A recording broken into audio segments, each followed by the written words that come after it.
Let's talk about how to get more of the right leads, quality leads, your dream client type of leads to respond to your call to actions inside of your content.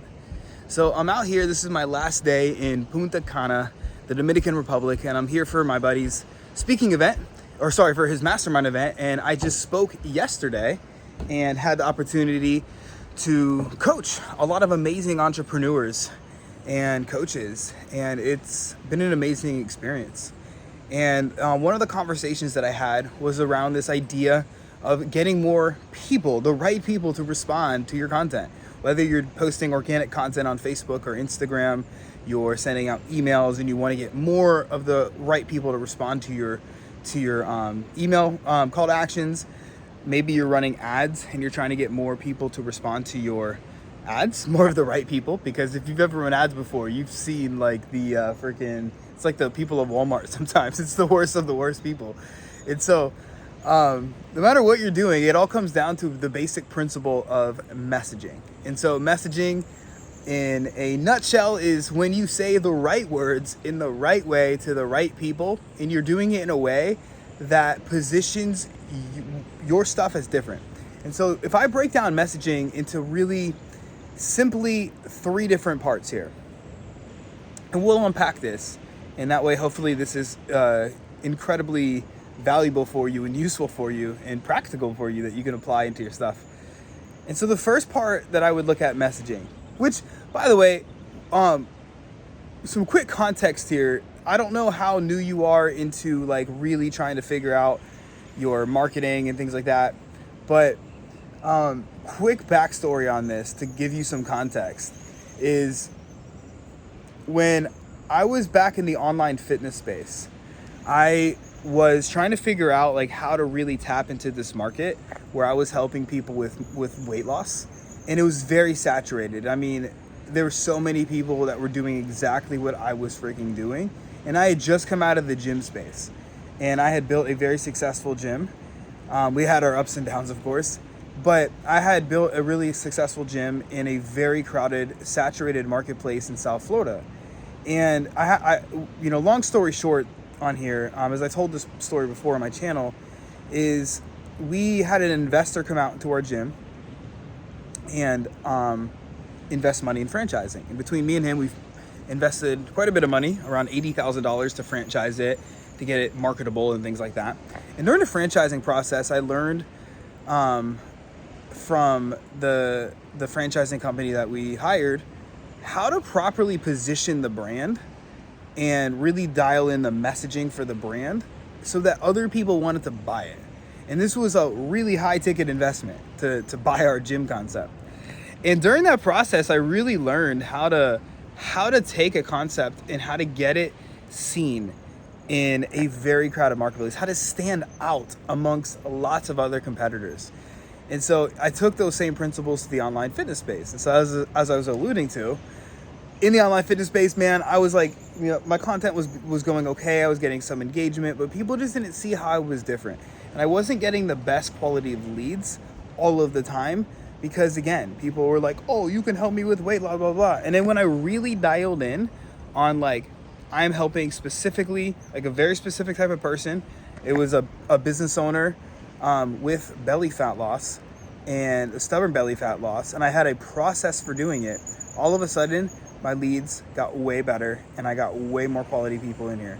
Now, I'm gonna break down how to do this properly because there's a way to speak to your ideal client's subconscious mind within your marketing. There's a way to influence them so that they want to actually take an action forward. And then there's a way to really position your big ideas, your uniqueness, so that you stand out inside of the marketplace. Now, the first layer here is going to be speaking to, let's call it like just like it's a movie, the character and the conflict. And so who is that character and what is their current conflict? And so the character is going to be your ideal client. Who is that person? Who is your ideal client? And let's get very specific. Let's not think about a niche, tomato. Let's think about an actual human, right? Think about one person, an actual dream client avatar. What are their external symptoms? What are their external pains? What are their internal struggles? I want you to get really, really clear on this because it's gonna make your marketing so much more powerful. And a quick little tip here to make this even better for you is I want you to think about this as if you were creating like a screenplay and you had to get so detailed into that character's life that the viewer would automatically like feel emotionally attached to the person. Like if you ever watched a really good movie and you just feel so emotionally attached to the character, like that's what you want to do for your messaging for this piece here. And so how can you get so clear on the external conflict, and let's think through like the pain, the symptoms, the present moment things they don't like, the things that they're complaining about, the internal feelings they're having because of that. Let's get really clear. And then on the opposing side, what do they actually want? Like, let's not say I just want to lose 20 pounds. Let's get very specific to what they are saying. How are they communicating? How are they complaining about it, right? What are the negative emotions that they are communicating or they're feeling, right? And then outside of that, and you can write this down, what are they already trying to do to solve that problem? What are they doing? So if you're in the weight loss space, maybe they are trying to, they're cutting out all of the calories. They're trying this diet. They're trying that diet. They're doing these types of workout programs. They're hiring this type of trainer. They're watching YouTube videos. They're doing little fitness class, like whatever it is, get as specific as possible to what the ideal person, your dream client, is doing. And why, and then I want you to write down why that way doesn't work. Why is it not working, right? Why is it keeping them stuck in their problems? Get really, really clear and write that down. And once you have that dialed in, you're gonna have a pretty good idea on your ideal clients, on your dream clients, on the character that you are speaking to, and on the conflict, very specific, tangible, and concrete that they are going through. And then the second piece of this is we wanna start to layer on your uniqueness to help you stand out in the marketplace. And a uniqueness for you, and I like to think about this, and this is how I learned it back when I was learning copywriting, was big ideas. We want to go into the marketplace with a big idea. And what most people do with this is they end up creating some kind of unique solution or unique mechanism for their stuff. It's like the marketing term, but it has no meaning. Like they just make some crap up, and it's like there's no meaning. There's no authenticity behind it, right? And so the first thing that you want to do to make this better and to make this actually work and to help you stand out, to help you attract more people, and I'll explain why this works, but you want to think about the villain. Like, what is a villain? Just like in any story, in any movie, there's an antagonist and a protagonist. Like, what's the villain in this movie, in your character's, in your ideal client's life that is keeping them stuck, right? Obviously, we all need to take personal responsibility, but this is a key principle in influence, right? And so if they are currently trying to diet, maybe they're stuck in the restrictive diet trap, or maybe it's the diet industry, right? It's something externally out there that we could throw as we're helping them fight against it, right? We're on their side, we're on their team, we're helping them fight against this villain. And then that leads into you showing up as not the hero, but you're here as that mentor, as that guide for them, right? And this is something that I learned back in Donald Miller's, I think it was Creating a Story Brand or something like that, where he talked about showing up as the guide. And so the way I perceive being the guide for them is having that big idea, that new way, that new opportunity, as Russell Brunson says, for them to be able to apply. And so this could look like say you're in the weight loss space, we'll stay with that example, that you have a certain way of working out. You have a certain philosophy around eating. You have a certain philosophy around health and fitness. That might be your big idea, right? So when I was in fitness, I called it the stubborn fat solution. It was this idea that I had on how I lost my stubborn belly fat, and it was comprised of a certain type of working out, a certain type of nutrition, and a certain type of mindset work that allowed me to get through all of my crap, right? And that's what I taught to people. I do the same thing now, right? I have this big idea of how to get coaches to become in demand, how to build wait lists, how to be fully booked out with clients. And I basically have my method of teaching people how to do messaging, building content ecosystems, building out conversion systems, and building out the systems to scale. And it's something that I have done. So your solutions shouldn't be made up. They should just be things that you have actually done or helped people with enough times to know what works. And so when you have something, you just want to give it a unique name, right? So I was helping people with stubborn belly fat. That was the big external problem I was solving. And so my solution then was the stubborn fat solution. It was really clear on what it did, right? There's no question about it, right? Today, the in-demand coach model, I teach coaches how to become fully booked out with clients and become in demand in their niche, right? And there's no question about what I do, what it does. So your big idea should convey the problem that you solve for people or the aspirational identity that you're helping people step into. Does that make sense? And so there's a lot of work that you can unpack with this. And I actually have a full magic messaging makeover process that I help my clients with. And so if you're interested in seeing that process, or at least the video on that process, just comment down below or click the link down below and you'll be able to check that out. So that's really the second piece, coming up with those big ideas, the unique mechanisms that are going to help you truly stand out in a crowded marketplace. And then the third piece here comes down to more about storytelling, like your storytelling. And the way I look at storytelling in terms of messaging comes down, I have to maybe turn, it's kind of bright the other way. The way I look at storytelling in terms of messaging, it comes down to a few things. First, you're gonna wanna have a backstory, right? The backstory is why you are choosing to work in the profession that you work in.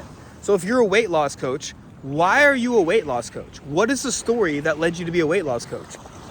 And it doesn't have to be this crazy profound story. Like I've had clients that have these insane stories to why they're doing what they're doing. Like I was electrocuted in a house fire. That's what got me into fitness. And I have a crazy story.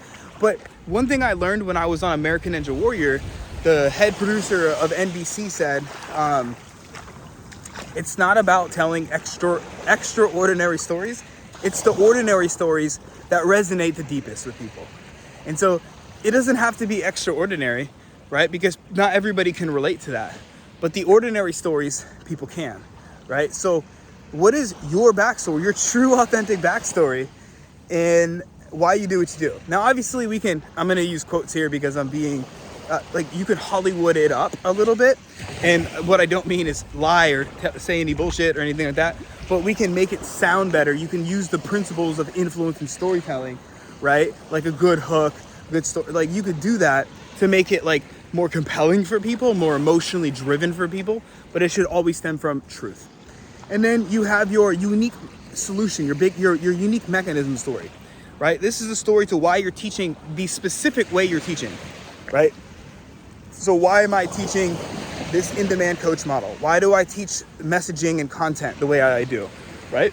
I have my unique mechanism story behind how I was posting content when I first started getting in the online fitness space, and I was making a little bit of money, like $5,000 to $15,000 a month, nothing like insane, and it was inconsistent. It was stressful. I was like getting tons of likes, but I wasn't converting. Like my lead flow was really like inconsistent, and it was stressing me out.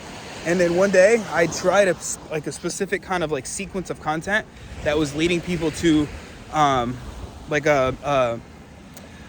call them conversion content campaigns now. I was leading people to like a masterclass that I was teaching, and I had insane results. Like within a month of me doing this specific way of content and messaging, I was able to make $33,000, like 300 and change. And that's when that was my unique mechanism story, right? Because that's when I realized like, holy crap, dude, I could do this stuff and it works crazy well. And then I kept doing it, blah, blah, blah, blah, right? But that's, I tell that story all the time because that's my true story on how that happened.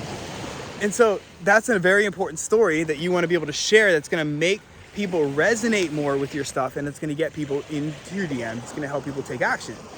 And then of course you can have your client stories, right? The client stories are very powerful. And so if I just share the details with you, if you just share stuff with clients, it's great, right? The first piece, when you tap into their subconscious, you're literally entering the conversation in the customer's mind, right? And if you can articulate the problems better than they can, they're going to assume you have the solution. That's what step 1 does. Step 2, it's about villainizing what's going on in their world so that they can stand with you, like you could fight with them, and then you help arm them with your big idea, with your new way, with your new opportunity, with your unique mechanism solution.